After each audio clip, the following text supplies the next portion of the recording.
Bismillahirrahmanirrahim. Assalamualaikum warahmatullahi wabarakatuh.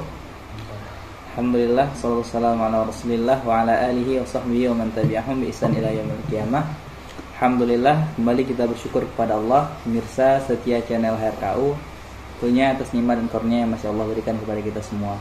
Seterusnya, salawat dan salam juga kita hadiahkan teruntuk Rasul kita Rasulullah Muhammad sallallahu alaihi wasallam. Allahumma shalli ala Muhammad wa ala ali Muhammad. Maka pemirsa setia channel HRKU dimanapun kita semua berada, alhamdulillah kita kedatangan narasumber untuk berbagi sharing pada hari ini.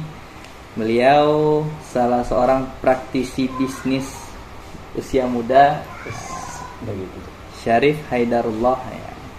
Jadi kami dahulunya itu ya Cak ya.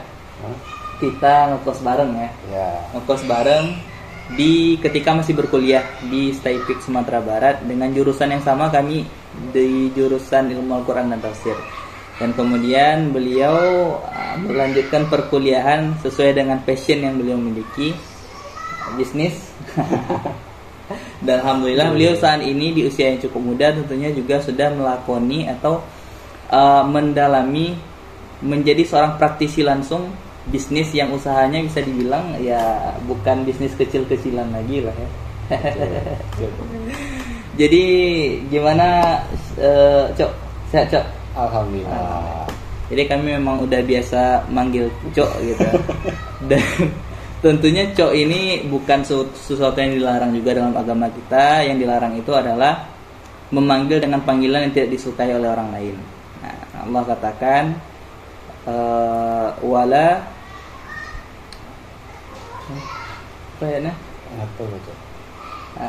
tanabazu bil alqab. Jangan kalian saling memanggil dengan panggilan yang buruk. Bisalismul fusuq ba'dal iman. Itu adalah suatu keburukan setelah kalian beriman jika kalian masih memanggil saudara kalian dengan panggilan yang tidak mereka sukai. Sedangkan mungkin beberapa diksi bro, cu atau cok gitu. Itu adalah bukti kedekatan dan kekeluargaan. Ya, karena kami memang juga sudah lama ya kita bareng, sekitar 2 tahun ada ya. 2 tahun lebih lah. 2 tahun lebih kami satu kos bareng walaupun beliau sudah melanjutkan kuliah di tempat lain. Dan mungkin bisa ngobrol-ngobrol santai dulu, Syarif. Siap Bung. Gimana apa yang dirasakan ketika melakoni, mungkin sekarang masih menjadi seorang mahasiswa tapi juga menjadi praktisi bisnis di usia yang muda. Mungkin apa yang dirasakan? Apa yang menjadi tantangan gitu? Jadi tantangan banyak ya, apalagi dengan ilmu yang baru-baru gitu kan, apalagi di usia muda. Tentu keinginan untuk belajar masih harus ada tuh.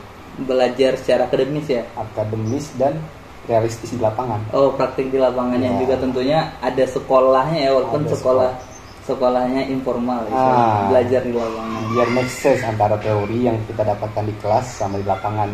Iya. Soalnya dua tempat itu yang memiliki ilmu yang berbeda.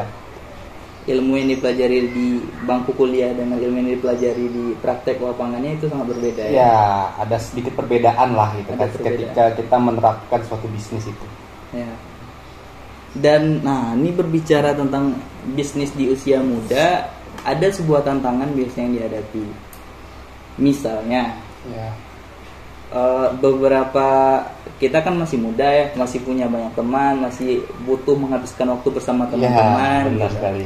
Nah, ada kadang beberapa hal yang ditakutkan itu ketika kita membuka usaha, baik itu kecil ataupun besar, itu yang dikhawatirkan teman-teman yang datang kemudian meminta kepada kita, bro, harga temen dong bro.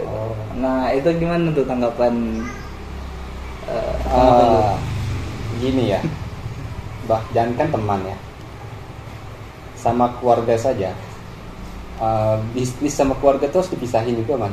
Nah, nggak bisa disatukan. Jadi bisnis itu bisnis gitu. Bisnis tetap bisnis, B2B. Bisnis keluarga. Ketika dicampur adukan, bukan omset yang kita dapat man, defisit yang kita dapat. Soalnya gimana kan, kita bermain perasaan, sedangkan kalau bisnis itu tentu berlogika man. Realistis. Gimana caranya kita mendapatkan sebuah profit? Kalau kita menenggang rasa, itu kan rasanya kurang worth it lah. Jadi nggak bisa disatukan di satu tempat antara keluarga dan bisnis keluarga.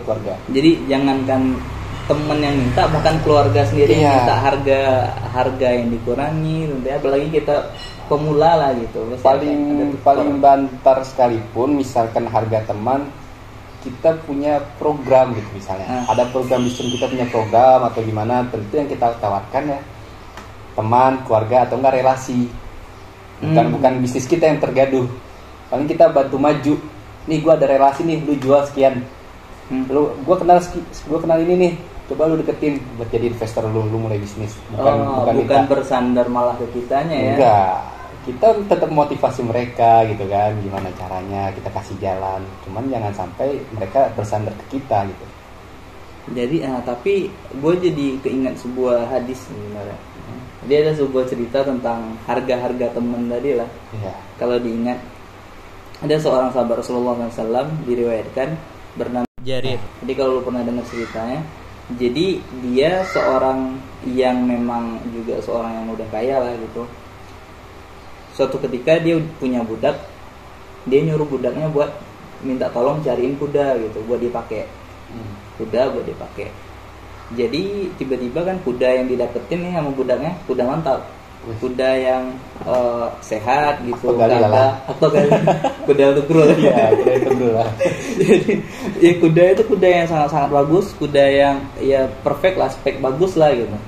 Dibawa sama budaknya, ditanya harganya sama si Junaid tadi, berapa nih harga kudanya? Maka si budaknya tadi itu bilang harganya 300 gitu, 300 dirham. Dengan harga segitu menurut Junaid itu kemurahan. Jadi kalau lu biasanya jajan kan, kalau lu datang, mana pernah lu sebagai pembeli bilang oh ini kemurahan, pasti minta oh ini kemahalan, tolong benar. Tapi ini dia ngelihat kuda yang sebegitu bagusnya, dia bilang ini kayaknya kemurahan. Bisa nggak dinaikin lagi harganya? Maka didatangin langsung orang yang jualnya, masih sahabat Rasulullah tadi, dan beliau nego tuh, bisa nggak dibeli 400 dirham aja atau 500 dirham aja, sampai akhirnya kuda tersebut terbeli dengan harga 800 dirham. Nah itu harusnya harga teman tuh gitu nggak sih sebenarnya? Itu harusnya ada harga teman. Ada harga teman. Teman itu apa? Teman atau sahabat? Sahabat lah ya kan? Kita anggap sahabat. Sahabat itu kita saling memotivasi, saling membangun, saling mensupport. Tentu kalau untuk sahabat, kita paham usahanya dia, kerja kerasnya dia. Tentu kita menyupport dengan apa kita support, dengan dukungan moral atau apa kan? Gak harus materi juga. Gak harus materi juga. Dan dengan harga sahabat, harga teman itu sebenarnya bukan definisinya minta murah, itu sama aja kita ngemis diskon loh gitu. Ngemis lah istilahnya. Justru karena teman kita ngebayar dagangan teman kita lebih tinggi ya, kayak sahabat nanti tadi lah gitu. Kalau dia tahu barang ini barang bagus tapi dijual dengan harga murah, harusnya itu kita naikin lagi. Soalnya kita ngeliat perjuangannya dia. Iya, dia merintis dari awal. Jam tidurnya kurang. Itu yang harus digaris bawahi ya, harga teman. Jadi memang banyak suka dukanya menjadi bisnismen, praktisi bisnis. Tapi mungkin untuk menutup video kita pada kesempatan kali ini, mungkin bisa kasih tips atau kasih saran atau gini lah, Cok. Ngapain kita harus memulai bisnis atau mikirin masa depan tuh mulai dari hari ini? Oh harus tuh. Nah harus tuh. Nanti bisa bantu jelasin sebagai closing video kita pada hari ini. Sebenarnya gue mikirin buat masa depan itu hitungnya udah terlambat, man. Udah telat. Di umur yang segini udah telat, man. Udah telat. Andai kata gitu kan, kalau kita berandai-andai mungkin udah lebih besar lagi kita gitu. Cuman itu biarlah, udah berlalu. Kita ambil pelajaran dan betapa pentingnya supaya kita bisa memanage kehidupan berikutnya. Untuk bertambah usia tentu kan kita harus making value kita sendiri, gimana caranya, kita harus mencari strategi sendiri, gimana kan, tentu dengan memikirkan masa depan. Kebetulan ya gua ada peluangnya di situ. Ada peluang. Gua kejar gitu kan. Iya. Walaupun sepahit-pahitnya angin, gua kejar gitu. Yang penting ada peluang, usahain maksimalin gitu. Maksimalkan, pelajari, maksimalkan, jadikan pengalaman. Soalnya kalau untuk sekarang kita bermalas-malasan pun udah nggak make sense ya. Iya, nggak masuk akal lagi. Apalagi depresi di kamar gimana tuh udah makin hancur ya. Makin hancur. Udah hidup gitu-gitu aja, bukannya kerja malah meratapi diri di kamar ya, kapan berubahnya kayak gue waktu itu kan. Waktu masih ngekos itu. Tapi bener ya, maksudnya ya mikirin masa depan tuh wajib. Mulai hari ini ya. Mulai hari ini. Harusnya dari kemarin kan. Cuman ya yang udah berlalu udah lah ya gitu. Kalau untuk keinginan bisnis ya kebetulan peluangnya di situ, dan kebetulan gue butuh gitu. Apa yang ada digapai aja dulu. Dikejar. Lo punya mimpi bagus, lo kejar. Tapi ingat jangan berlebihan. Jangan berlebihan. Karena lo butuh diri lo sendiri gitu. Jangan terlalu maksain diri sendiri. Ya. Tapi juga jangan terlalu dimanjain. Ya, jangan kasus sekarang kan anak muda ya, generasi apa istilahnya Gen Z. Ya, itu lebih mendahulukan istirahat daripada berusaha, daripada sampai sekarang pun gue menolak gini. Gen Z ini yang gue dapet di lapangan ya.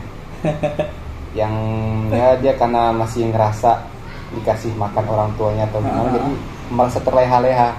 Justru lu pikirin situ, suatu saat orang tua lu jatuh atau udah nggak ada lah, alam gitu kan. Alam kita nggak di atas terus ya.